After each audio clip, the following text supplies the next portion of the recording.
Jokowi marah, serang balik Koni Bakri Abraham Samad yang bakal hidup tak tenang.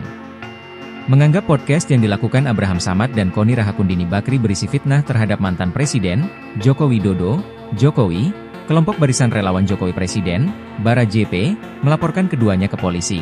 Keduanya dilaporkan karena dianggap menyebarkan fitnah dan informasi bohong tentang Presiden Indonesia ke-7 Jokowi yang tayang di kanal YouTube Abraham Samad Sepak Up.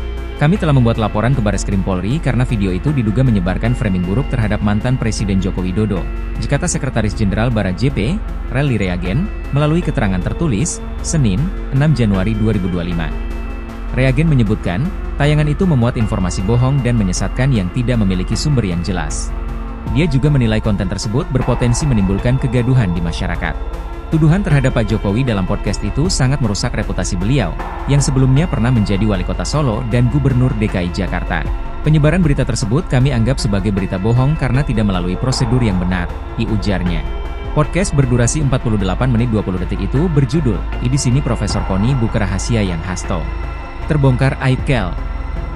Jokowi, dan tayang perdana pada Rabu, 1 Januari 2025. Dalam tayangan itu, Koni menyampaikan sejumlah dugaan pelanggaran yang dituduhkan kepada Jokowi selama 10 tahun masa jabatannya sebagai presiden.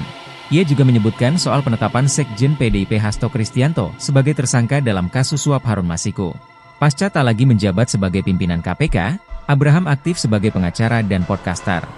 Kanal YouTube miliknya, yang memiliki 1,23 juta pengikut, kerap membahas isu hukum, politik, dan berbagai tema aktual dalam format siniar tanya jawab.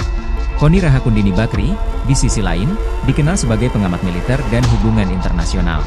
Ia menjadi sorotan setelah mengklaim memiliki dokumen penting yang, menurutnya, dititipkan oleh Hasto terkait skandal dan kasus hukum di masa pemerintahan Jokowi.